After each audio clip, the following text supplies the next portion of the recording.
Welcome everyone to Bronie's desk on our Tuesday calls with my absolutely amazing friend Benjamin, Pharmacist Ben, or Benjamin Fuchs, Benjamin Knight Fuchs actually, for our first Tuesday call at Bronie's desk for 2025. I meant to have my whistle. Should have whistled us in. Anyway, guys, thank you ever so much for joining us this 7th day of January, which happens to be our only daughter's 36th birthday. Happy birthday. Yes, except for she's not on the call, but she's unwell, but she's a delight. Anyway, let's get back to our call here and enjoy this new year. We're going to thrive in 25. And to start that thriving, we are going to, I was asked if we could have you, Ben, speak on fertility. And as fertility is the start of life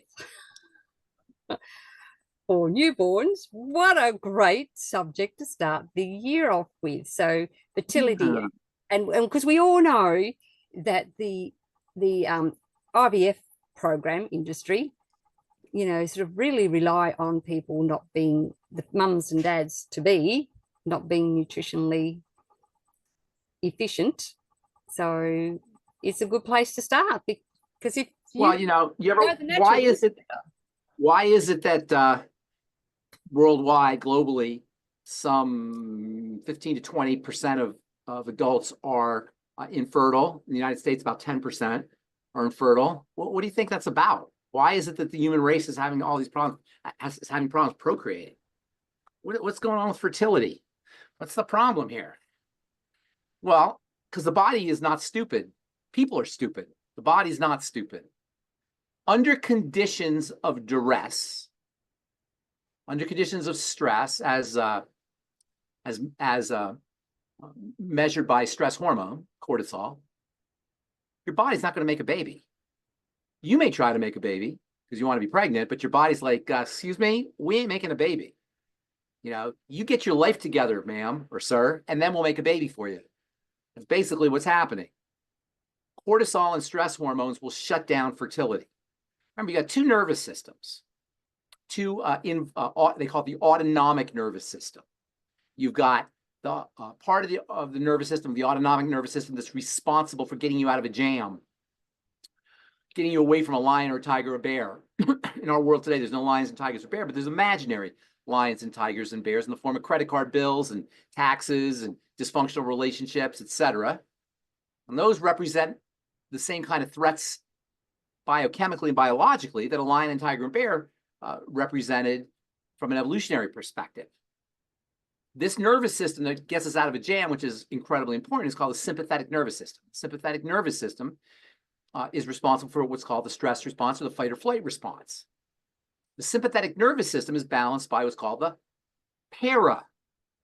parasympathetic nervous system. And the parasympathetic nervous system is also known as the rest and digest nervous system. The rest and digest nervous system kicks in the biochemistry that is associated with relaxation, good times.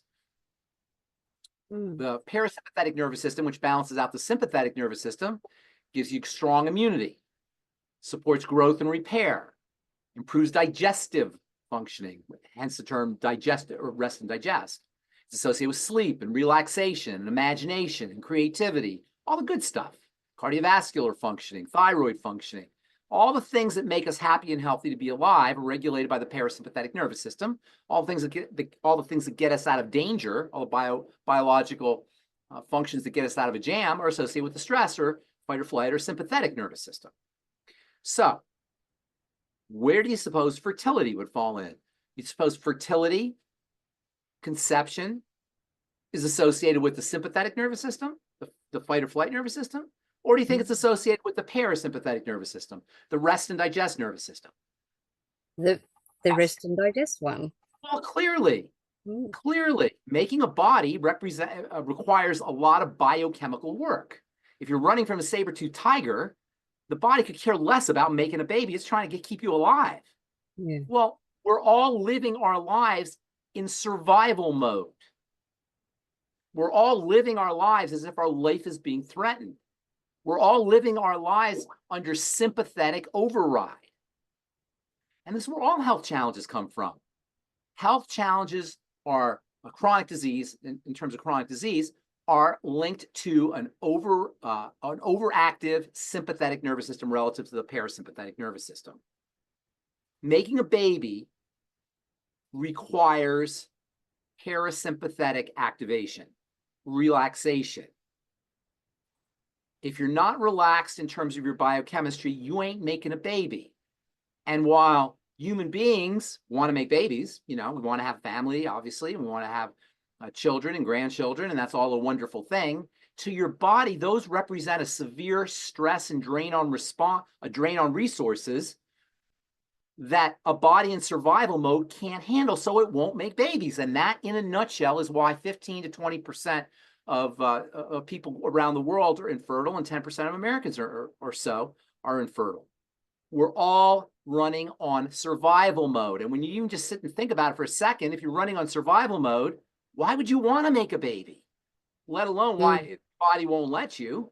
Why would you want to? So what ends up happening is people have sympathetic override. Their body's in survival mode. Their blood pressure is high. Their immune system is suppressed. Their thyroid isn't functioning correctly. And their doctor will say, oh, no problem. We'll just we'll just inject you with a fertility drug. Or we'll just do IVF and we'll mechanically override the wisdom of your body, because that's what we human beings do. We override the wisdom of the body because you know what?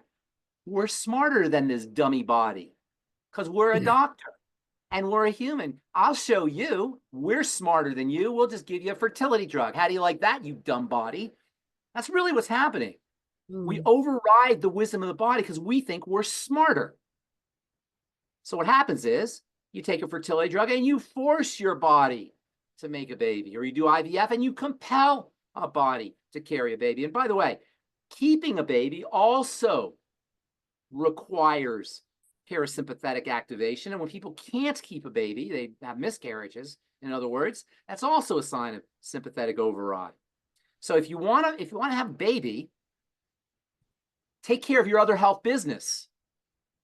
Make sure whatever is going on in your body that is accounting for this, the body's perception of a survival threat, is taken away.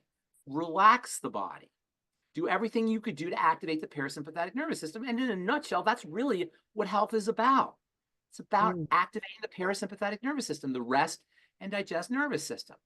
And it's really a question of net parasympathetic. You're always going to have some sympathetic activity. Just getting out of bed requires a jolt of sympathetic innervation or activation. But you want to be more parasympathetic than sympathetic. Sympathetic nervous system is your fear nervous system. Your parasympathetic nervous system is your love nervous system. When you perceive the world as being a scary place and you're in fear mode and you're survival mode, the sympathetic nervous system kicks in. When you see the world as being safe and you're in love and you're in safety mode, the parasympathetic nervous system is activated. So anything you do to activate the parasympathetic nervous system is not only going to make you more fertile, it's going to make you more creative. It's going to make you stronger. It's going to slow down the aging process, support your immune system, etc. All the good stuff is parasympathetic. It's as simple as that. The fastest way to activate the parasympathetic nervous system is with oxygen, because the biggest threat to the body from a survival mode is suffocation. You can go 40 days or more without food. You can go 4 or 5 days without water, but you can't go 4 minutes without oxygen. So the biggest threat to the body is suffocation. And so something as simple as slow, deep, rhythmic breathing will activate the parasympathetic nervous system. Muscle relaxation will activate the parasympathetic nervous system. Nutrition, abundant nutrients, as a nutritional supplementation, will activate the parasympathetic nervous system. Gratitude activates the parasympathetic nervous system. Warm water activates the parasympathetic nervous system. There's so many different ways. We talk about this a lot, of activating the parasympathetic nervous system, in addition to for fertility, just for overall health. So really, we want to, if we can't make a baby, we want to respect that the body doesn't want to make a baby. The body's not wrong. We're wrong because we're trying to force the body to undergo what is, to a woman, the most severe duress she can go through in a lifetime when she's not ready for it, or from a body perspective, when her body doesn't want that. Why are we so mean to our bodies? Why is it? Why is it that we are so darn offensive to the part of our reality that loves us the most, which is our bodies? And we want to override that? People, if you can't have a baby, why do you want to override that when you're not ready to have a baby? Make the body ready to have a baby by reducing stressors, making sure there's abundant nutrients present, and activating the parasympathetic nervous system wherever possible. Interestingly, without getting too graphic here, what do you think foreplay is? It's parasympathetic activation. It's telling the body it's safe. Your body's like a baby. It's freaked out. When you have high blood pressure, or when you have an immune problem, an immune disease, or you have high blood sugar, metabolic syndrome, your body's freaked out. Your baby's freaked out. Let's be kind and loving to our baby. When we're kind and loving to our baby or our body will be more than happy to reproduce itself. Until then, you're gonna have to override it mechanically or pharmaceutically, which people do, which is not a good idea. No, because fertility is regulated by the rest and digest nervous system, the love nervous system, the forgiveness nervous system, the nervous system, the Christ nervous system. In fact, I make this analogy, I made it before, but I think it's a really apt analogy, between the father of lies and the Christ force. Fear, which is regulated by the sympathetic nervous system, is false evidence appearing real. It's the lie. It's the adversary. It's the opponent. The parasympathetic nervous system is the love nervous system, the Christ nervous system, the grace nervous system, the nervous system that says everything's okay in the world. Until we send the body messages that everything is okay in the world, we're not going to be okay, and we're certainly not going to be able to reproduce. And that's really, in a nutshell, why we have an infertility crisis. Now, there are also hormonal issues. Estrogen is a stress hormone, and estrogen is birth control. That's why if you take the birth control pill, the most important component in there is estrogen. The reason why estrogen is the birth control pill, or estrogen will preclude conception, is because estrogen grows a baby. And when your estrogen is high to the body, you've already got a baby in there, and it's not going to let you get pregnant twice. So estrogen's job is to grow a baby, so you don't make so you can't conceive another baby while you're growing one baby. So when you take the birth control pill, you're taking estrogen and in very high concentrations, and you're telling the body, hey, we're pregnant already. Don't get pregnant again. The problem is in our culture today, we have, and all over the world, we have fake estrogen, which to the body looks like estrogen, but is really plastic or perfume or sunscreen or solvents and various chemicals that look or act like estrogen to the body. Technically, they call them xenoestrogens. And these xenoestrogens are also associated with infertility. They're also associated with early puberty for women, as well as estrogenic health challenges for both women and for men. But xenoestrogens can also result in conception issues. Xenoestrogens activate the sympathetic nervous system, as all estrogens do, because estrogen is a stress hormone. So xenoestrogens, exposure to xenoestrogens can also cause infertility, but those too are part of the stress response. So if you want to make a baby, you can't make a baby, activate the parasympathetic nervous system, use nutritional supplementation, stay away from foods that stress the body out, processed foods and sugar, the usual suspects. Remember, the disease that smart people suffer from is called overthinkitis. Don't overthink. Relax the body, reduce the stressors, make sure there is plenty of nutrition present, and don't overload the body with macronutrients, particularly sugar, and you'll be able to make a baby. And if you can't make a baby, regard that as a sign that your body doesn't want to make a baby, and respect that, in my opinion. You can do IVF, of course, and you can do Clomid and various pharmaceutical agents, fertility drugs, and that kind of thing. I think I may have told you the story where there was this couple that came into my pharmacy many years ago. They would come every week for their Clomid, for their fertility drugs. This was before IVF. And then every week, and they'd be complaining, oh my God, we just can't make a baby. We're trying and we're trying and we're trying. We can't make a baby. And they were complaining. Then one day I didn't see them. They didn't come back. I didn't come back for 9 months or 10 months. And when I looked out my pharmacy window at Albertson's grocery store, and I saw this lady pushing a baby carriage with 7 babies. She had 7 babies because she was taking the fertility drug. So don't override your body's wisdom. The body is wise. Respect the body. Honor the body. Love the body. And that's really what this is all about. This is about being kind to our physical bodies. We live our lives in our head so much, we don't even realize we have a physical body until something goes wrong. Our physical bodies are the manifestation of a miracle from God, and we don't appreciate it. We don't honor it. We don't even know we have a body until all of a sudden we get a pain, or we get a wrinkle or a dark spot, or we try to get pregnant and we can't get pregnant. Then all of a sudden we remember we have a body. Love your body. You know, just thinking about your arm or your hand or your foot will activate the parasympathetic nervous system. Just thinking about it, just paying attention to it. In fact, you know, when we did the little hypnotic thing I did with you, Bronie, remember you just paid attention. That nearly put me to sleep. I put you to sleep. You just pay attention to different parts of your body. And when you pay attention to different parts of your body, it's like your body says, thank you. Thank you for appreciating me. Thank you for acknowledging me. We live here. We don't live here. And we pay the price for it. When we live here, it'll be much harder to abuse our body with drugs and with lousy food and all the different ways that we abuse our body when we pay attention to what's happening.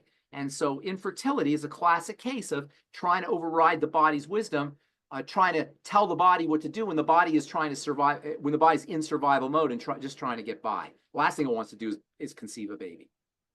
Yeah, that's a lot of great information, Ben, yes. And I really appreciate that. And is somebody on the call here? Is this person on the call? Well, the person. Just a general question. Just a general question. It was mostly a general question for a few of us distributors who have people who ask. Parasympathetic nervous system. Activate the parasympathetic nervous system with all the different ways you know how. Today they call it vagal tone. Have you heard the term vagal tone? That's what they're calling parasympathetic nervous system, is vagal tone. Tone means tightening. To tone something is to tighten it. And vagal tone is really literal. The vagus nerve is the nerve that regulates the parasympathetic nervous system, and it needs to be toned. It needs to have a certain tonicity. It gets loose and flabby. When it gets loose and flabby, you're not going to have parasympathetic actions. Your digestion will suffer. Your immune system will suffer. Breathing will suffer. Heart, cardiovascular issues, cardiovascular health will suffer. All of these are regulated by the parasympathetic nervous system, by the vagus nerve, vagal tone, and all the things we do for the parasympathetic nervous system are the way to go, are the way to address that. And I've brought Grant on. He was the one who was asking. I don't know if he was asking for a friend or what, but Grant, did you have a further question for Ben on that, on the fertility? The fertility was a general question, but I do know there's a relationship between nutritional deficiencies and birth defects. Would you be able to go into that, please, Pharmacist Ben? I can go into it, but it's pretty much common sense. The body, when you're making a baby, is it's an amazing process when you think about it. So you got a sperm cell and you got an egg cell, they hit, and then they combine. And then all of a sudden, once they combine, this entire program is initiated where cells start to divide in this very regulated and tightly controlled fashion. Not only are they dividing super fast, they somehow have to have the intelligence to know when to grow and when to stop. So for example, you got a finger here, right? Mm-hmm. So how do you make a finger from a cellular perspective? The cells have to stop growing at the top so that they can curve over to form a finger. So it's a very complex process of cells turning on and turning off in order to form structures and organs. And like anything else, all of that requires nutrition. It requires nutrients. If you're nutritionally deficient, this kind of shape forming that is required for making a baby, embryogenesis, is the technical term, isn't going to occur appropriately. And doc always gets a hard time for saying there's no genetic diseases. And what he means is that birth defects are not really caused by genetic issues independent of nutritional deficiencies or possibly toxicity from foods. So nutrients are required for everything to happen, but especially for what is the most complicated process that a human being can ever undergo, which is growing another human being.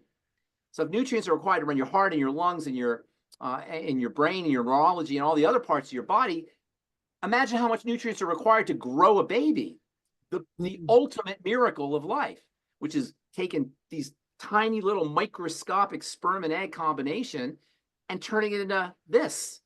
How does that even happen? You know, you can't even imagine how that happens, but it all requires nutrition. Under conditions of nutritional deficiency, that's not going to happen efficiently. Now, I will say that the body, the baby is more important than the mother. The baby is what counts. Just like to a fruit, it's the seed is more important than the fruit. And if you've ever seen an apple or a piece of fruit, when the seed has been fertilized, you'll see the fruit starts to deteriorate to feed the growing seed.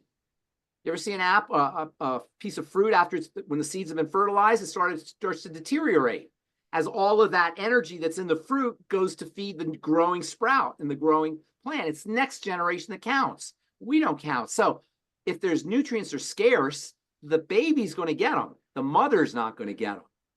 The mother will be the one who's dealing with the deficiency. Now, if the deficiencies are bad enough, nobody's going to get them. But if the deficiencies aren't that's as severe, the baby will get the nutrients first and the mother will get them second. To nature, the baby is more important than the mother, right? So nutritional supplementation will help both baby and mother under conditions of severe malnourishment. Yes, you're going to run the risks of low birth weight or birth defects. And that's another reason why cigarette smoking is such a problem. Mothers who smoke are notorious for having premature babies.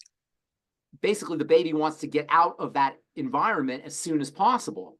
And so the baby comes out early. When a baby comes out early, oftentimes, it's because there's so much toxicity in the mother's body that the baby just wants to get out of there.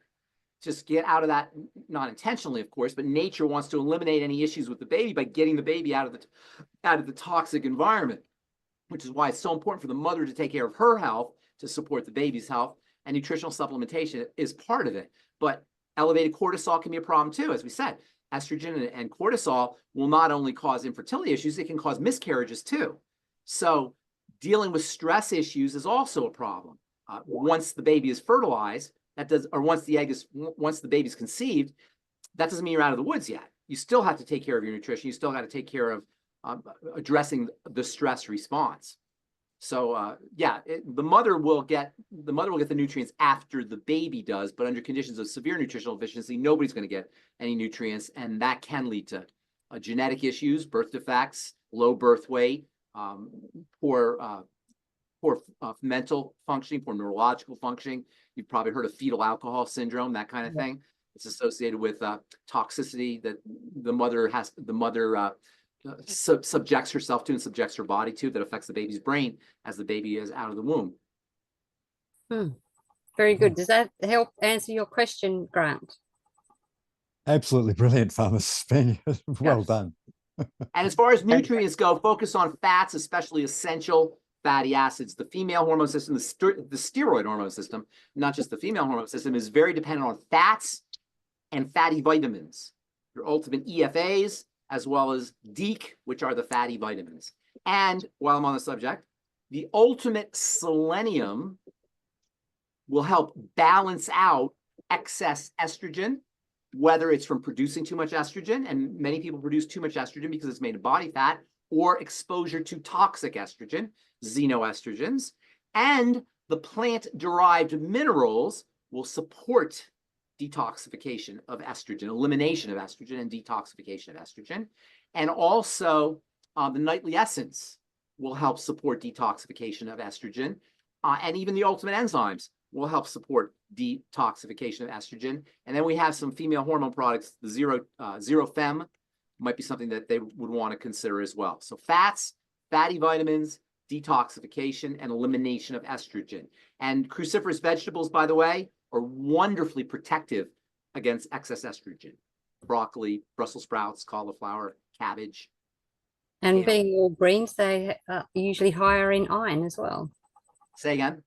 I said, and being green vegetables are usually higher in iron as well. Yeah, it's not a great source. It's a different kind of iron. It's a little harder for the body to process. But yes, and green vegetables are wonderful. Green vegetables are also a good source of folates, which help protect against birth defects. And it turns out, a lot of people don't recognize this, but green leafy vegetables are a good source of omega-3 fatty acids. Interestingly, it doesn't look like there would be fatty acids in vegetables because they're so watery, but it turns out omega-3s, like from spinach and from wheatgrass and sprouts, are also good sources of omega-3 essential fatty acids. Wow. Pharmacist Ben, do you want to go into the link about the cholesterol and the sex hormones? Yeah, cholesterol. Sex hormones are cholesterol. Sex hormones are cholesterol. And when I say sex hormones, I mean steroid hormones. Sex hormones are, when people say sex hormones, they typically mean estrogen and testosterone, but the whole steroid hormone system is cholesterol. Sometimes you'll hear people say it comes from cholesterol, or cholesterol is a raw material, blah, blah, blah. That doesn't hit home. That doesn't land hard enough. They are cholesterol. Testosterone is cholesterol. Progesterone is cholesterol. It's just tweaked a little bit. It's a tweaked version of cholesterol. So if you take a statin drug, you're going to affect your sex hormones, which number one can affect fertility. But most importantly, the steroid hormones are your stress management hormones. They help you deal with life. They help you respond to stressors in the environment. The steroid hormones are your life management molecules, your life management hormones. And if you want to shut down an organism's ability to be responsive to the world, responsive to life, shut down their steroid hormone synthesis. And that's what statin drugs potentially do, because statin drugs suppress cholesterol production. And I know they're considered benign and they want to put them over the counter. And some 60% of Americans, probably the same number of Australians over the age of 40, are on statin drugs. There is no benign drug. They are among the stupidest things a human being can ingest in their body and put into their body, because they're considered to be so gentle and benign. They're like candy. They're not like candy. And we really have to get it through our thick skulls as human beings and as citizens of the world that the drug companies are not your friends. They're not your friends. It's not the doctor, by the way. The doctor means well. And yeah, he may not, the average GP or the average MD, the average medical doctor who's not doing research or studying, he's just a regular person. He doesn't even have to be smart. They just have to study. They don't have to be that smart. And they're not. Some of them are not that smart. They're nice people. They're good people. But they're just doing what they learned in medical school. They're doing what the drug companies told them to do. The fact of the matter is you can't be better off by taking a prescription drug ever. And in the case of statin drugs, they present them as being benign and gentle because they're not as deadly toxic as some other drugs. But you're still playing around with a very fundamental part of your biochemistry, which involves the body's ability to deal with life. And that's the steroid hormone system. Not to mention coenzyme Q10, by the way, which is also important for cardiovascular functioning and for the immune system and for the liver. Very good. Wow. Why do we, it's really, there's a kind of mental block that we have when we think that somehow modern medicine, somehow doctors have this kind of, this godly divine ability to be able to just heal by touching you. That's not how it works. And what the irony of it is we see it. We see it with our own eyes. We have the biggest health crisis in the history of human beings, where the statistics are staggering, absolute, in terms of obesity and metabolic syndrome and Alzheimer's disease and autoimmune disease and cancer and health misery and shortened longevity. And we got doctors everywhere, and we got people going every day, and they keep going because we've got it in our heads that we're too stupid and they're smarter than we are and they can do it. But it's hidden in plain sight. They don't. It doesn't happen, but it doesn't matter because we can do it ourselves. I always want to focus on the positive. Now, if you break your leg, God forbid you get into a car accident, rock hits you on the head, some kind of physical trauma occurs, yes, you want to be doctored. You want to be stitched back together, and that's great. But when it comes to the bulk of our health challenges, 80% or more of our health issues, which are lifestyle-based chronic degenerative diseases or non-communicable diseases, as some people say, it's all based on how we are living our lives. Change your life, change your body. And then you'll thrive. All right. So does anyone else have any questions on the subject before we go to Q&A?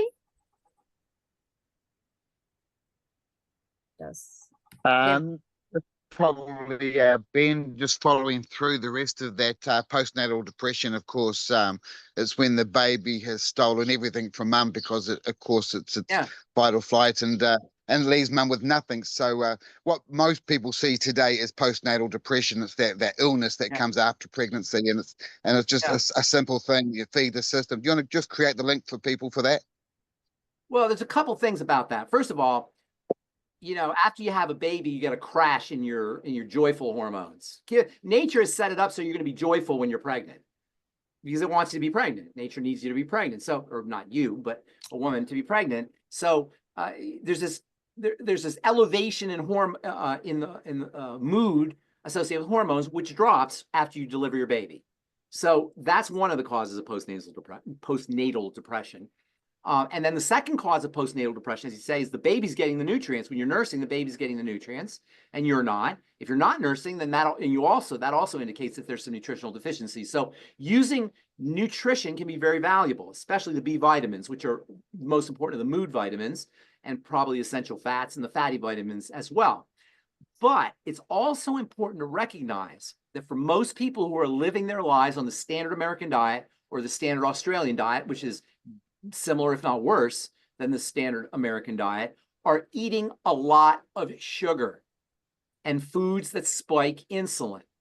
When your insulin spikes, sugar comes out of your blood and you get depressed, or you have low mood, or you have a poor affect. So controlling blood sugar is also very, very important. And women who are pregnant are predisposed to blood sugar problems anyway, because of the stress that's in the body. So and because of the building that's taking place in the body. So they're already going to be predisposed. And if you throw in the standard American or standard Australian diet on top of that, it's very easy to run into dysglycemia issues, which will also affect mood. So keeping blood sugar stable is very important. So what you're hearing, all these things I've been saying, it's not different than anything else. It's all the same. You're just a pregnant woman, or a woman who's just delivered a baby is like an extreme example of biochemical duress, of the same kind of biochemical duress that we all have. We all have that biochemical duress, but to a woman who's either pregnant or who's delivered a baby, it's more extreme. So the symptoms of nutritional deficiency are going to be more severe. The symptoms of dysglycemia are going to be more severe. The symptoms of drops in estrogen and progesterone are going to be more severe. But it's the same thing. It's the same idea. And this is where overthinking comes in. You guys, this isn't complicated. It might not be easy, because we've got to change our lives, and we can't eat the way our neighbors are eating, our friends are eating, the way we ate our whole lives, or what they see on commercials. You may not be able to participate in the cultural rituals the same way that you would if you didn't pay attention, but it's not that hard. It's just, I mean, it's not that complicated. It just may require a certain amount of will, but it's not any different for a pregnant woman or a woman who's just delivered a baby than it is for me or for you or for Bronwyn. It's the same stuff. Digestive health, eat less, ingest less calories, take time off between meals, make sure you're keeping your blood sugar stable, make sure you're oxygenating, activating the parasympathetic nervous system, hydrating, nutritional supplementation, praising God, meditating, sleeping, relaxing. These are the same things, right? If you have cancer, it's the same as if you just had a baby. Or if you have an autoimmune disease, it's the same as if you just had cancer. If you have cancer, it's the same stuff. Why? The only thing I can think of why we're overthinking this is because of hypnosis, because of a meme, because of a mind virus. We've been injected with these mental ideas. There is an ant, or I'm sorry, there's a fluke. You know what a fluke is? It's like a little worm. Not really a worm, but it's kind of a little parasite. And it can only replicate inside the body of a cow or ruminant, a cow or a goat or a sheep. So how is this fluke going to get into a cow or the ruminant? What the fluke does is it infects the brain of an ant to make the ant want to climb up on top of a leaf where the ruminant can eat it, so the fluke can then reproduce in the ruminant's gut. The fluke could care less about the ant. It just wants to get in the ruminant's gut. How does this even happen? This is like a virus of the mind. It's the fluke just wants to spread. It could care less about the vector, which is the ant. There's another, I think it's a bacteria from plasmid, some life form, that will infect the brain of a rat or a mouse. Now, mice hate cats. They're terrified of cats. But this little bacteria can only reproduce inside a cat. So it will infect the brain of a mouse to make the mouse not afraid of the cat. So the cat will then eat the mouse, and then the bacteria can reproduce inside the belly of the cat. Can you imagine this? These are viruses that could care less about the vector, the carrier, okay? Well, we have the same ones. Not the same ones. We have similar ones. Our viruses that use us as vectors that just want to spread, that could care less about us, are information viruses. They're viruses that carry information or data, such as, I love McDonald's.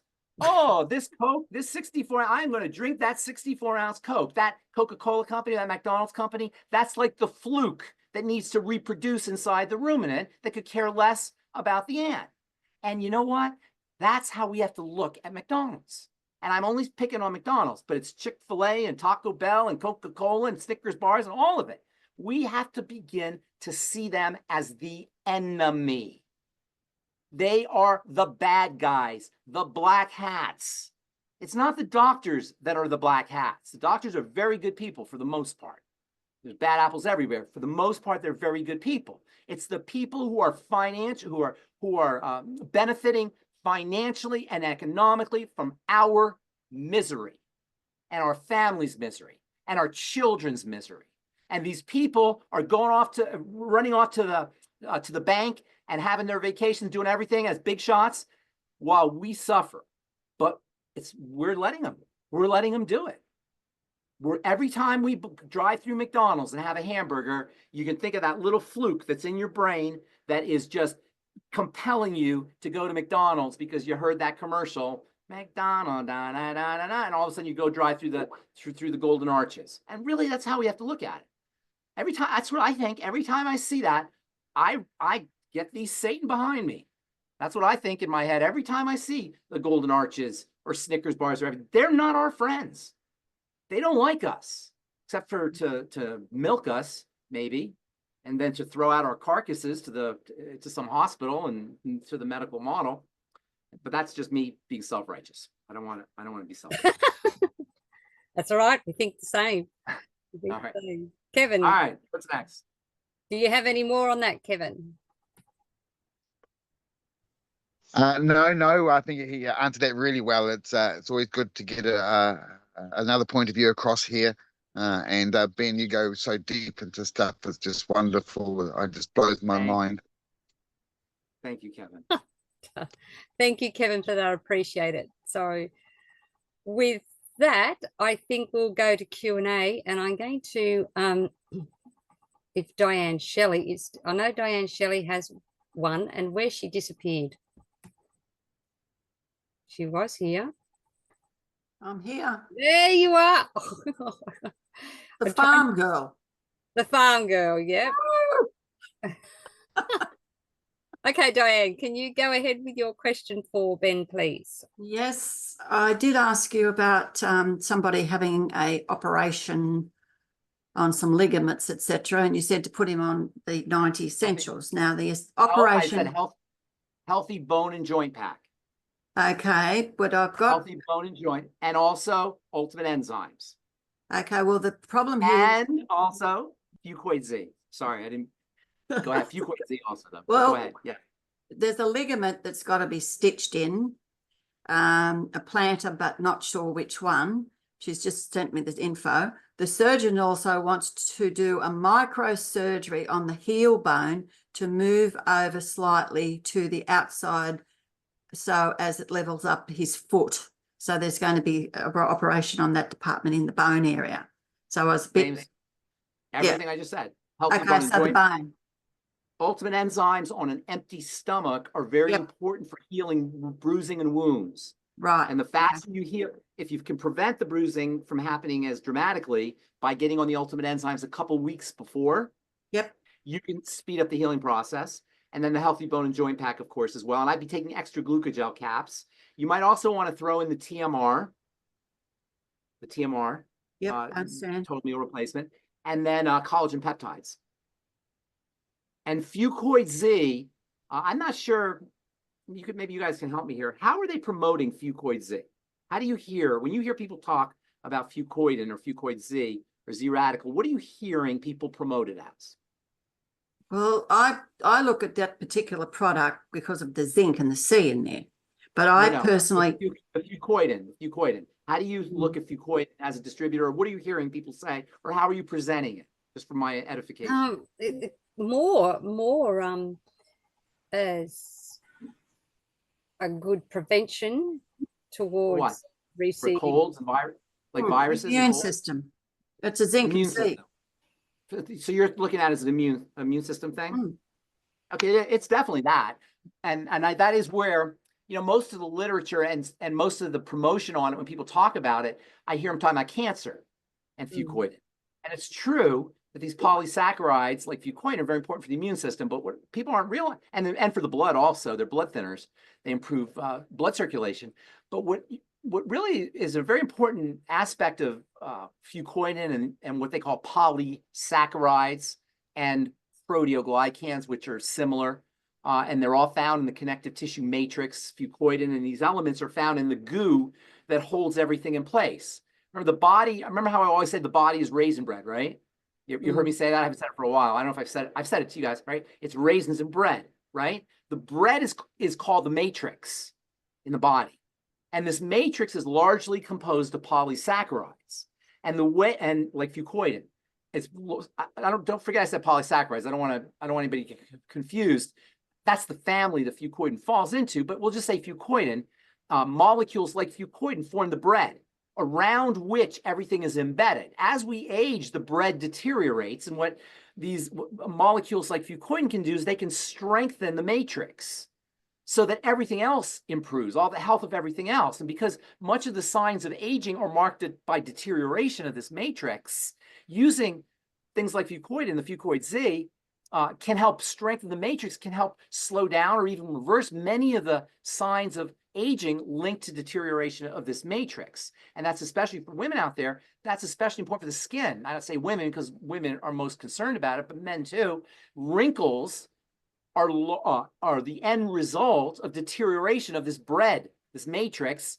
So fucoidan and molecules like fucoidan can strengthen the matrix in the face to prevent wrinkles, as well as the matrix in the blood vessels to prevent aneurysms and damage to the lining of the blood vessels. And by the way, damage to the lining of blood vessels is the real reason why we have cholesterol in the blood vessels. Not too much manufactured, but damage to the lining of the matrix component of the blood vessels. So fucoidan can help lower cholesterol in a sort of secondary way by helping strengthen the matrix in the blood vessels. So I want people to understand, in addition to the immune system, there's other benefits, not the least of which are strengthening the bread, i.e. the matrix, which the word matrix means womb.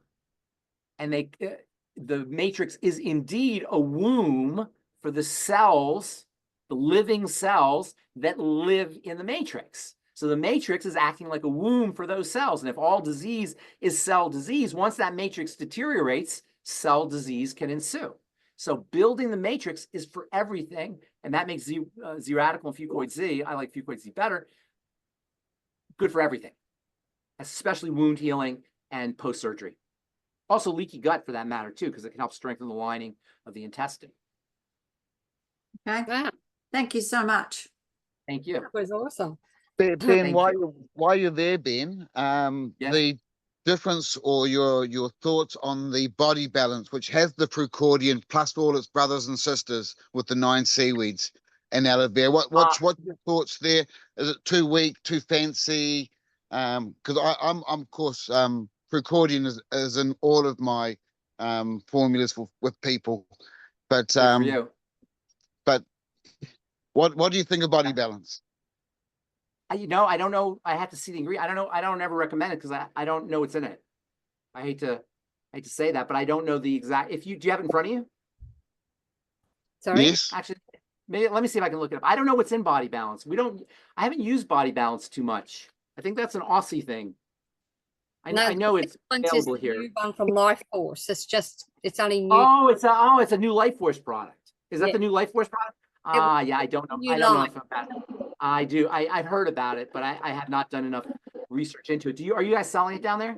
Yes, we have Life Force down here. I'm going to take a pass until I study that because I don't know the Life Force products. You don't know yet. So basically, just 9 seaweeds. Have a look at it, Ben, because it's very heavy down here. So I'm up against it. If it's not, you're not up. It's a longevity product, no? Yes, correct. Life Correct. Force is a new So what I'm up against is the difference between the fucoidan and this, because this has fucoidan in it, but quite weak. But then it has all its factor in there. Look, so this is what I would say. First of all, arguably, seaweed is the most powerful stuff on the planet. The biggest animals in the world eat seaweed. Seaweed, we call it seaweed, but really it's algae. It's really single-celled creatures. We talk about cells all the time, how you have 100 trillion cells in your body and all that. There are actually cells like out of your body that are acting like little animals. They're floating around, they're eating things, they're pooping things, secreting things, they're doing all kinds of, they're animals. They call them single cell organisms, right? I mean, come on, you guys. That's amazing. You've got these organisms that are just a cell. Well, it turns out that in the ocean, these cells can glob up together, and that's what we call seaweed. Seaweed is a bunch of these individual single-cell organisms. So when you eat seaweed, you're eating cells. What is it that makes eggs the most powerful food on the planet? And why I tell everybody they should be eating eggs, and Doc tells everybody they should be eating eggs, and why they're so good for you. Anybody tells you not to eat eggs doesn't know what they're talking about, even though cooking them and frying them is not good, and that's a problem. But the egg itself, why is an egg so great? Because it's a cell. All disease is cell disease. We're cells. And so, sometimes people ask me, I think you may have asked me on this call, or somebody asked me on a call I did today, what's nutrition about? Why nutrition? It's because that's what the cells use. Nothing else uses the nutrition. The cells use the nutrition. And this distinction of cells and stuff, or cells and matrix, or raisins and bread, or however you want to think about it, is really important to visualize, to see how this is happening, because the disease starts at the level of the cell, because that's where all the chemistry is. There's no chemistry outside, probably a little bit, but the bulk of the chemistry is inside the cell, and the cell uses the nutrients for the chemistry. So when you eat an egg, you're getting everything a cell needs. It's the perfect cell food. It's the perfect food for everything because it's a cell. You follow me? Yeah. There's another type of food that is a cell, and it's perfect food. Do you know what that is? Guess what that is, Kevin? I know when I tell you, you're going to know. It's not at the tip of my tongue. Yeast. Yeast. Yeast. Yeast. Oh, okay, cool. Yes, yeast are powerful. Nutritional yeast. We hear yeast, we think of bread. We think of bread, or maybe beer, or maybe yeast infections. But really, a yeast is yeast cells. They're all cells. You're eating yeast cells, and those yeast cells have everything a cell needs. They're cells. And that makes them powerful. Well, there's another food that's a cell that we eat, and that's algae or seaweed. When you eat seaweed, you're eating cells. That means everything your cells need are coming in the seaweed because it's a cell. And all cells are basically the same. There's differences, certainly, but roughly they're the same in terms of their needs. So you're eating the perfect quintessential multi-nutrient for a cell when you eat yeast, when you eat an egg, and when you eat seaweed. But it's even better than that. Because you see, seaweed, unlike yeast, and unlike eggs, are right at the interface between nature's most or I should say the Earth's most powerful source of free electrical energy and the sun. They're right in the middle of the sun and all that wonderful electricity and electrical energy, free electrical energy, loose electrical energy in the ocean. Do you ever wonder why? Do you ever see pictures of what looks like under the ocean? Yeah. It's amazing, right? The lushness, the hugeness, the colors and the diversity and the sheer numbers of things in the ocean are so staggering and mind-boggling that when people see it, they just can't stop looking at it because it's so mind-blowing. Well, what is it that accounts for that intensity of life force? The ocean is filled with electrical energy and organic material from all the things that have died in the ocean. It's a complete nutritional broth, the most mind-blowing nutritional broth, concentration of nutritional substances that you can imagine. And it's supercharged by the sun. The sun, photonic energy, supercharges all of it. So algae are right on the interface, right between the two. So they have evolved incredible energy molecules, energy trapping molecules. And these energy trapping molecules, or some of these energy trapping molecules, are concentrated in the polysaccharides, in the fucoidans, and there's probably 20 or different, maybe more, maybe 100 different polysaccharides in the algae cells. So aside from being everything a cell needs, like an egg and like a yeast cell, you've got these electrically active molecules, these polysaccharides that are rich in seaweeds, and every form of seaweed has a different blend, a different ratio of polysaccharides. So having 9 is definitely a smart idea because you're getting a full spectrum of all of the different proportions of all of the different polysaccharides, especially for anti-aging, and especially for the skin for women. Yes, we've had some good reports on it, and it's certainly not a replacement to the Healthy Start Pack, but it's a great complement to the Healthy Start Pack. If I was fighting something like the immune system, i.e. cancer, that's when I'd be heavily going to that fucoidan, Yes. more so than this. But the two, to me, the fucoid Z and this, I think, work really well together, giving you an extra boost on one side and the fucoidan Z. The fucoidan is a polysaccharide that contains something called fucose. That's how it gets its name, fucoidan. But these polysaccharides are everywhere. These days, there's a polysaccharide that is famous in the skincare world. And I remember I've been working with it for many years. It used to be really expensive. Then they figured out how to make it cheap through genetic technology, right? And now everybody knows about it. High hyaluronic acid. Right?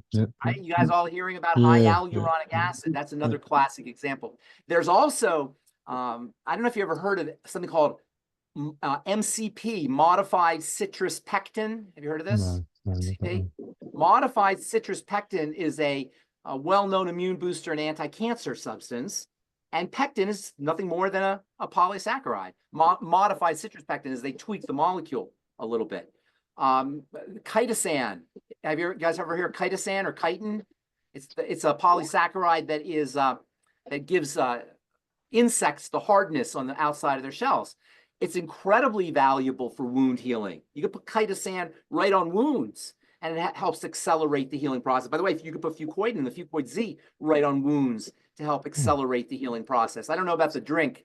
The drink might be a little sticky, but the powders, you can certainly put that right on your skin in water. It acts like chitosan and hyaluronic acid and fucoidan and these different polysaccharides which have healing properties. And here's another really interesting thing about these polysaccharides. There are people who can't ingest them. When you ingest polysaccharides, for some people anyway, they will bloat and get gassy and have digestive issues. These polysaccharides that can cause problems when people have SIBO are called FODMAPs.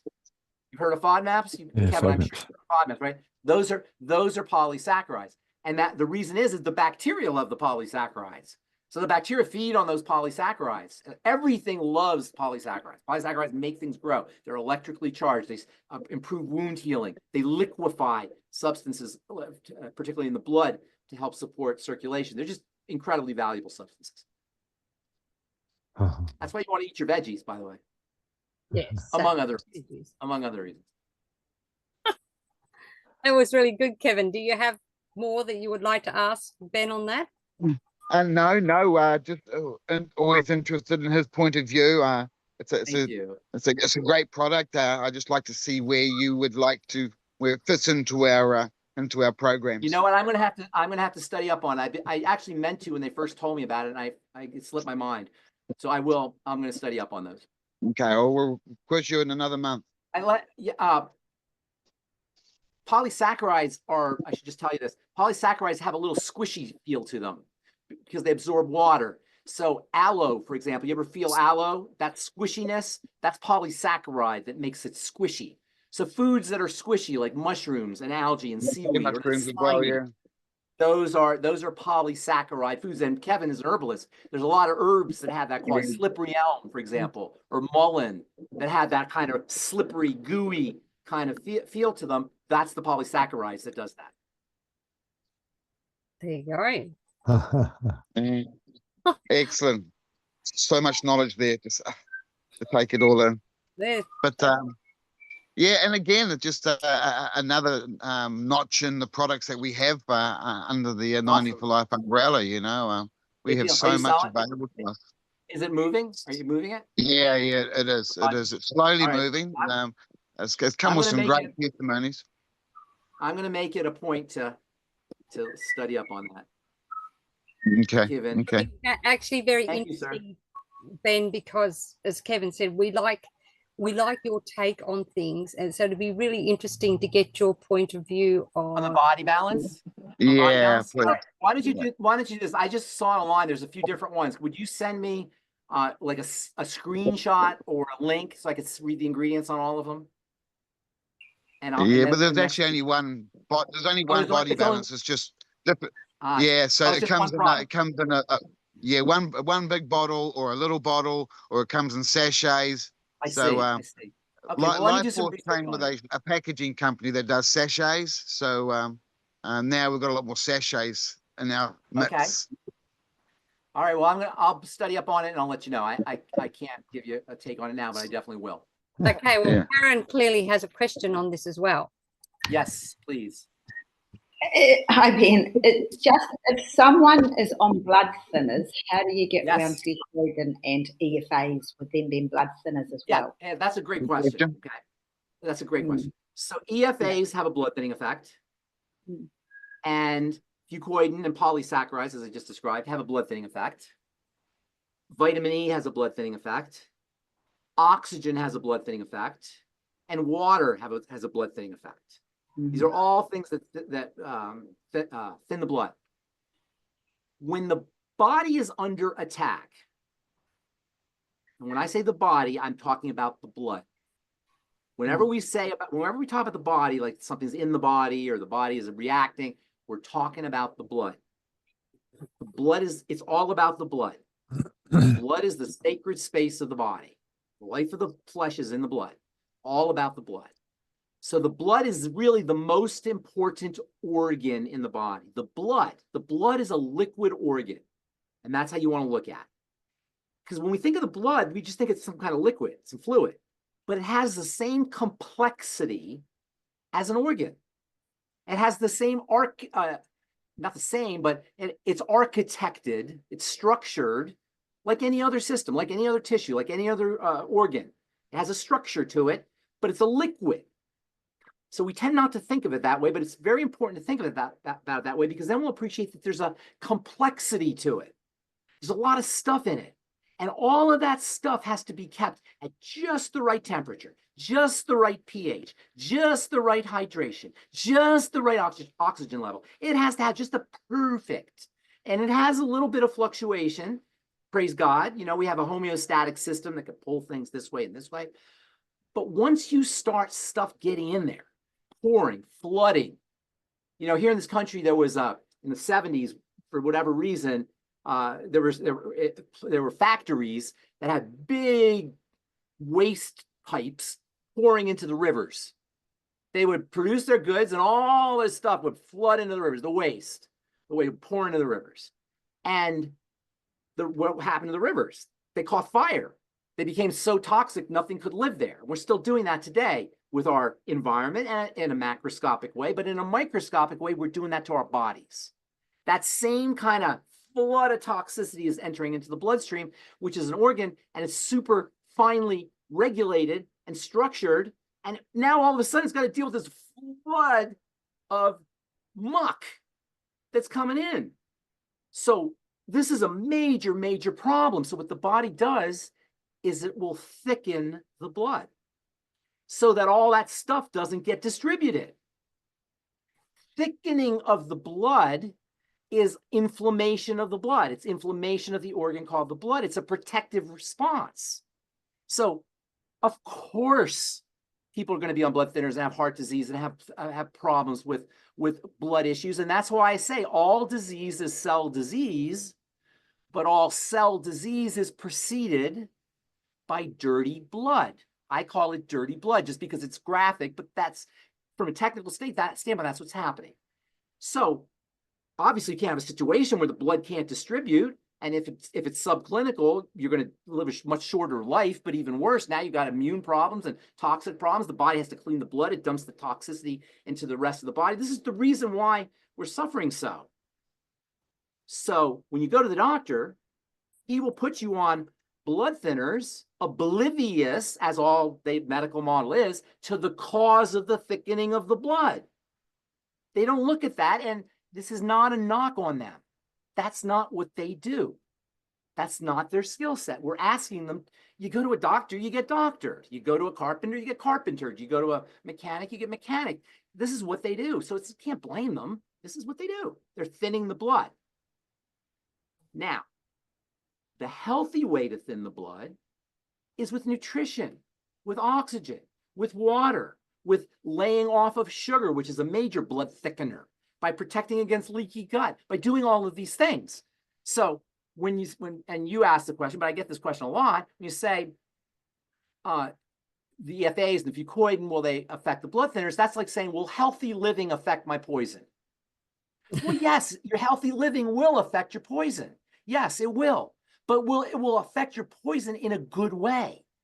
It will make your poison more effective, and it will make your poison less poisonous. You see what I'm saying? So yes, the EFAs and the fucoidan are going to thin the blood, and they're going to mess up. You should tell his doctor what he's doing, but his doctor will be able to reduce the dose on the blood thinner, right? And that's the goal, not ultimately the goal. So yeah, it's going to affect it, but it's going to make it more potent. It's going to potentize the drug so you can reduce the dose on the drug, which is the goal. Now, you got to do, right? So yes, healthy living is going to affect your poison. Absolutely. The goal, though, is to get to the healthy living, not to get to the poison. They made us think it's about the poison, not the healthy living. That's how deeply entrenched the lie is. They have us thinking you have to get off all your nutrients because we want the drugs to work. That's the lie. Even to the point of they will tell you not to eat green leafy vegetables. The most perfect food on the planet. They'll say no green leafy vegetables because it'll mess up your poison. Now, you know, it sounds ironic and it sounds almost comical and it sounds like I'm picking on them. I'm not picking on them. And I really don't want to hear me picking on them because I have a lot of friends who are physicians. I know them. They're beautiful people. And I don't want this to be about them as individuals. I want it to be about, number one, the model, which could care less about us any more than that fluke cares about the ant, and about us, because it's on us. It's on us for our families. It's on us for ourselves. It's on us for our loved ones and our friends and our families and our neighbors. It's on us. And if you go to the doctor, you're going to get doctored. And the definition of insanity is to do the same thing over and over and over again and expect different results. So,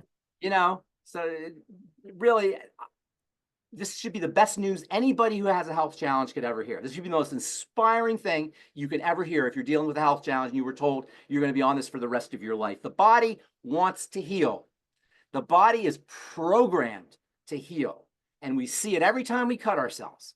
We can see this. We're witness to the healing process, and almost instantly, relatively speaking, within a matter of 2, 3, 4 days, the cut's gone.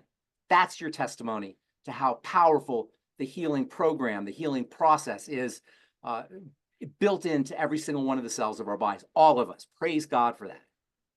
Amen. How did that help you, Karen? Oh, no, that was just what I had. I knew you were going to say that. I just needed it confirmed. Yeah. Oh, the doctor, and tell you, I mean, obviously nobody can disagree with that, but their position is, hey, I'm in charge. I want total control over here. And that is what drugs do. They lock everything into place. Nutrients are gentle. They're kind. They massage you. They don't hit you on the head with a hammer. Remember the story about the rock, right? You don't hit the rock.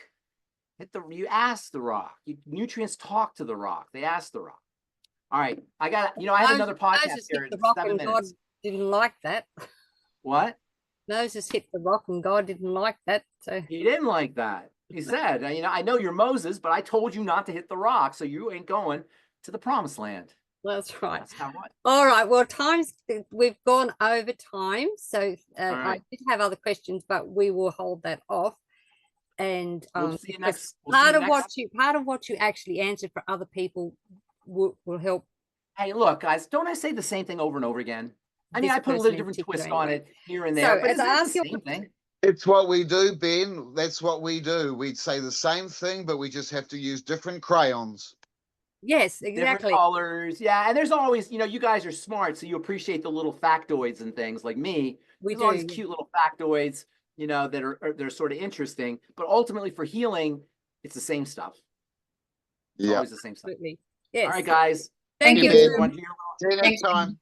Thank you, Ben. That was fabulous. As I ask you all nicely here in Bronie's world, to stay safe, stay informed, be empowered, but do not live in fear, my friends. And when we're getting the matrix right, we will thrive in 2025, and we shall be powerful, beautiful, brilliant, and most definitely very brave. God bless you all, and catch you again tomorrow here in Bronie's world. And thank you all very much for coming, and have a great 2025. God bless you all. Bye now. Thank you, Bronie. Thank you, everyone. Thank you so much for coming, all of you.